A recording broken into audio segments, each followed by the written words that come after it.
I, 55 male, have been happily married to my wife, 36, for 10 years now. We have a young grammar school-aged son. Before marrying my current wife, I was married for 15 years to my previous wife, 58, and I have a 30-year-old daughter from that marriage. The previous marriage was a failure and a very unhappy one from my perspective, though my ex would say differently. Essentially, my ex-wife will tell you that the first 5 years were great. I made her feel attractive and wanted to do right by my new wife and baby.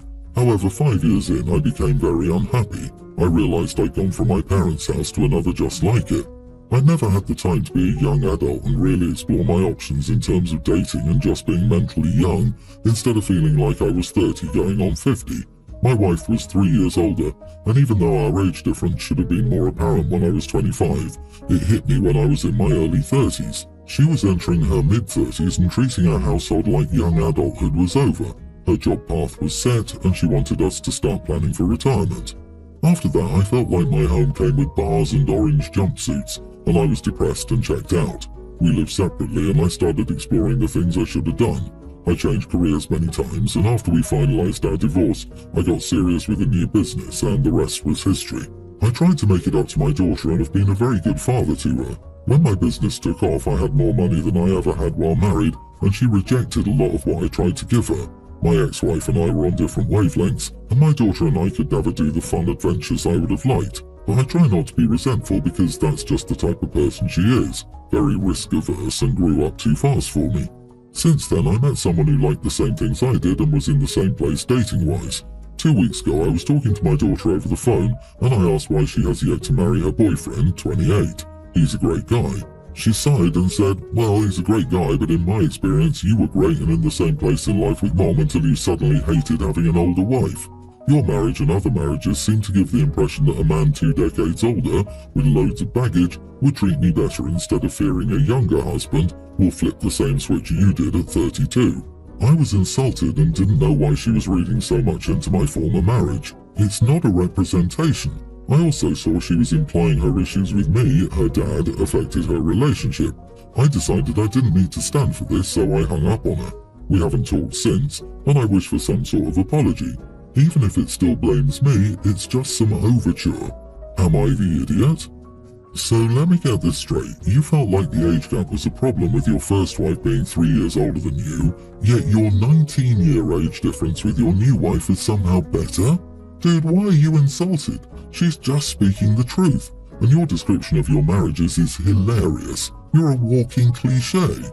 What on earth makes you think you're so special that your almost 20-year-old younger wife isn't going to wake up one day and realize she's married to an older man when you couldn't even handle a 3-year age gap? After all, when you're 70, she'll still be much younger than you are now. You are the idiot for hanging up on your daughter. You still haven't grown up. But... He was basically emotionally imprisoned. His mid-30s wife was gasping, thinking about her career trajectory and making plans not to be financially destitute at 60. Poor man. Anyone would have escaped that kind of oppressive situation. And who is he to be held responsible for the ramifications suffered by a child he willingly brought into the world? Jesus.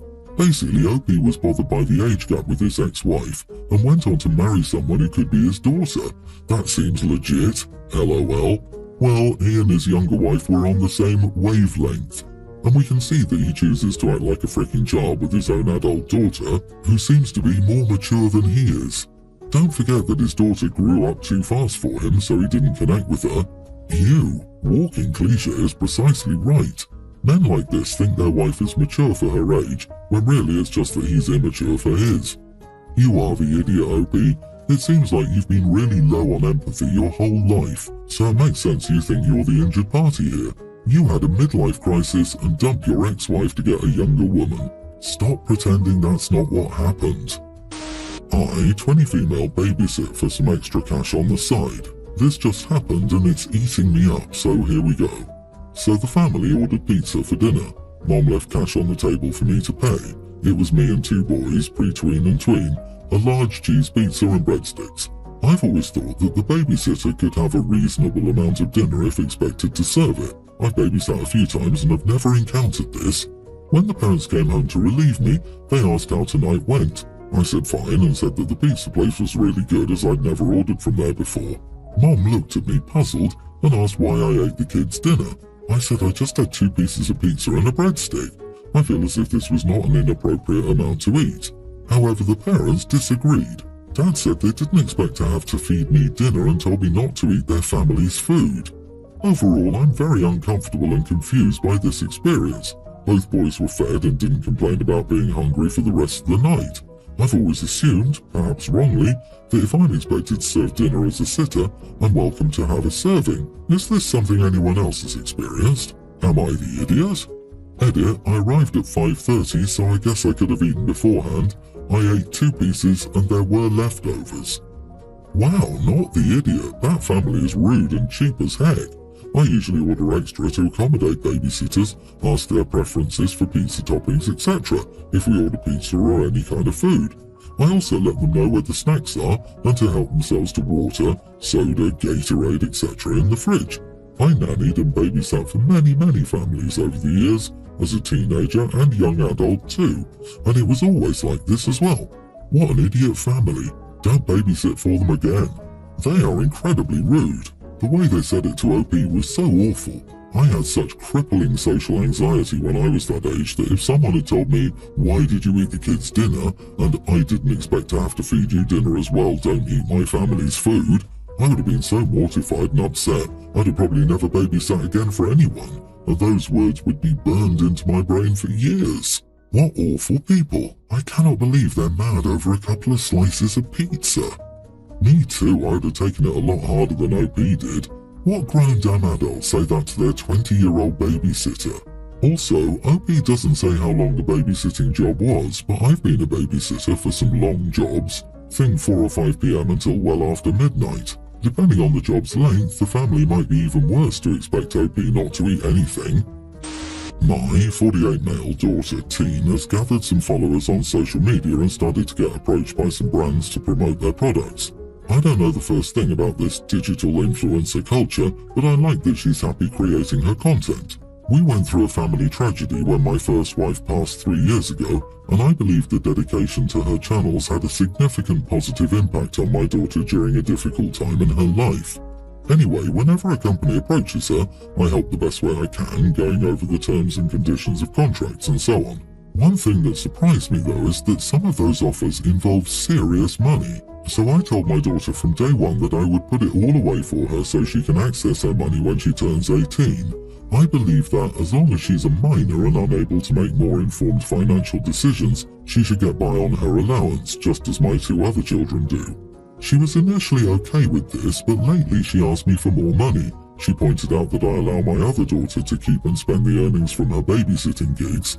It's a ridiculous comparison because a teen having some pocket money from babysitting as a complement to their allowance doesn't even compare to the money my other daughter is making now.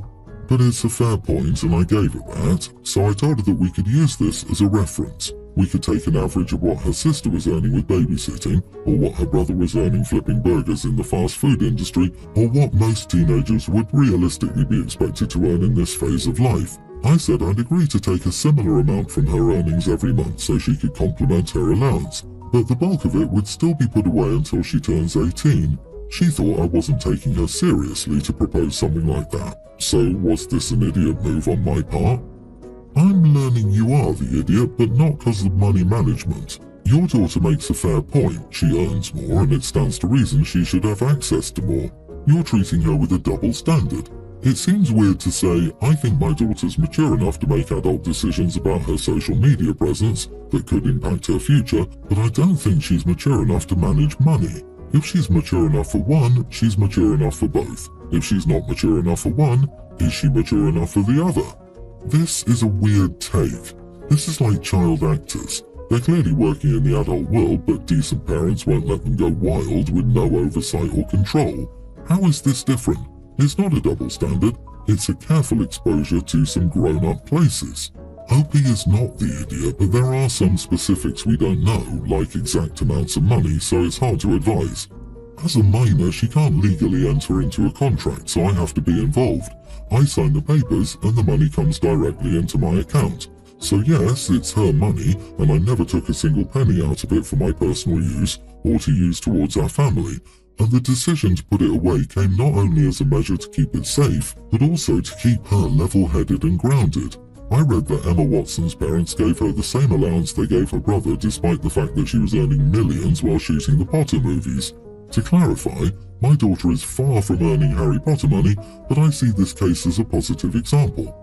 Okay, why is it going into your account? Why not a savings account, which would be smarter?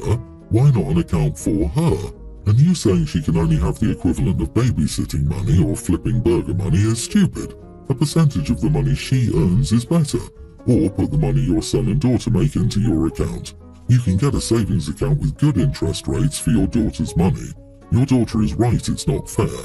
Oh, you're the one being taxed on the money. Your daughter needs a lawyer. Seriously, it's her money, and the more controlling you are, the more likely she will just blow it when she's 18. My female 32 husband, 35, is the youngest of 9 siblings. The eldest, Mark, male 51, has never had a strong bond with my husband given their age difference, and I've only met him a handful of times throughout my 8-year marriage. My husband's sibling group is relatively spread out and everyone has their own lives and families, so a group chat was created. Spouses were also included, so it's quite a big chat and is not used frequently aside from significant life updates. One of these major life updates was that I gave birth to a beautiful baby boy 2 weeks ago. I shared a photo in the chat and everyone was thrilled. That being said, my mother-in-law, 72, and one of my sisters-in-law, 38, were around yesterday when they happened to mention in passing that Mark was really upset with me. I was totally baffled as to why. I barely knew the man. My sister-in-law told me she'd seen him a few days ago and had asked him something about meeting his new nephew. Apparently, Mark had no idea what she was talking about, and it came out that he had left the chat and hadn't seen the news, but he was frustrated that I hadn't taken the time to send him a personal message, letting him know of the birth. I told my sister-in-law that that was unreasonable. I had no idea he'd left the chat in the first place, and I wasn't going to message every family member individually after I'd just given birth. My sister-in-law said that I could have asked my husband to do it, so that Mark was included. But I told her that it wasn't our responsibility to make sure Mark was included when he wasn't fussed enough to stay in the group in the first place.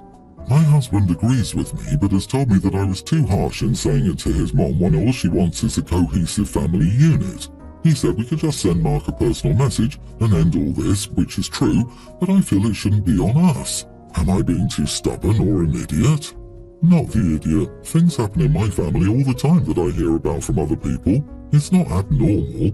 Also, it's not your responsibility. It's your husband's. There's no reason for them to be mad at you, even if they were mad for a valid reason, which they're not. If anything, they should be mad at him. Don't forget to add the man's 51. Why is his mummy talking to you about it? I wonder what Mark will do when Mom's no longer around to play messenger for him. Does he have a replacement lined up, or will he brood over perceived slights in silence? Looks like the 38-year-old sister is lining herself up. Wow, I'm sorry, Opie, but could these people be any more dramatic? Mark left the primary form of communication and then got mad when he was out of the loop. That's just stupid. Tell him to man up and be accountable for his actions. You have no reason to be sorry. Mother-in-law is just making things worse and making drama out of nothing. You already have a baby. You don't have to baby your mother-in-law's baby too. I, 43 female, have children with very large age gaps. My oldest is 25 and I had them with a high school ex. Then we separated and I married my husband much later. My younger two are tween and pre-tween. My younger children believe in Santa, while my daughter's son, kindergartner, doesn't. She raised him not with the Santa magic, which is perfectly okay. I would rather not have it ruined for my children who believe in Santa. I was having Christmas at my house, and I asked my daughter if she'd please talk to her son, because I wouldn't like the magic ruined for them. I still put packages under the tree with "From Santa" on them, and leave out cookies and reindeer treats, bird seeds. My daughter told her she wouldn't make her son lie, and my children are old enough to understand if her son decides to say something. I told her they could spend Christmas at their apartment if she wouldn't talk to her son. My daughter didn't like that and said I was choosing my younger children's happiness over hers and that I was being completely unreasonable. My husband supports me but thinks I might be a little high-strung as our children get older. I just want to keep the Christmas magic alive. Am I the idiot? So, Christmas magic includes asking a kindergartner to lie, and if he doesn't, he and his mother will be isolated for the holiday, maybe estranging yourself from your daughter? Oh wow, OP, you are the idiot. Your willingness to shun your daughter and grandchild over Santa speaks volumes about you and what you think is important in life. Could you explain to your children that not everyone believes in Santa and that's okay? What happens if your kids have friends who are Jewish or Buddhist or parents who perhaps aren't able to provide the Santa experience? Does it have to be that binary? I empathise with wanting to give your children the happiest holiday memories and feeling unhappy when wrenches get thrown into those plans. Still, creative solutions should be here that don't make other family members feel unwelcome. Lady, your tween knows there's no Santa. They're just pretending for your sake. And if Christmas will be more magical without your oldest child and grandchild, then all of this is fine. I wish you could see my frowning face and double thumbs down. This is just sad. You have a weird attitude toward your older daughter. I'm not sure what it is, but I'm picking it up. I get a whiff of, I'm going to do things differently with this set of kids. Like you get a whole life do-over, and she's the outsider who doesn't fit the mold. Not to mention, Opie refers to her grandson not as grandson, but only as her daughter's son 4 times. What the heck, lady? This isn't about Christmas or Santa in the first place. Opie has a new family now and is eagerly looking to distance herself from her older family by any means necessary.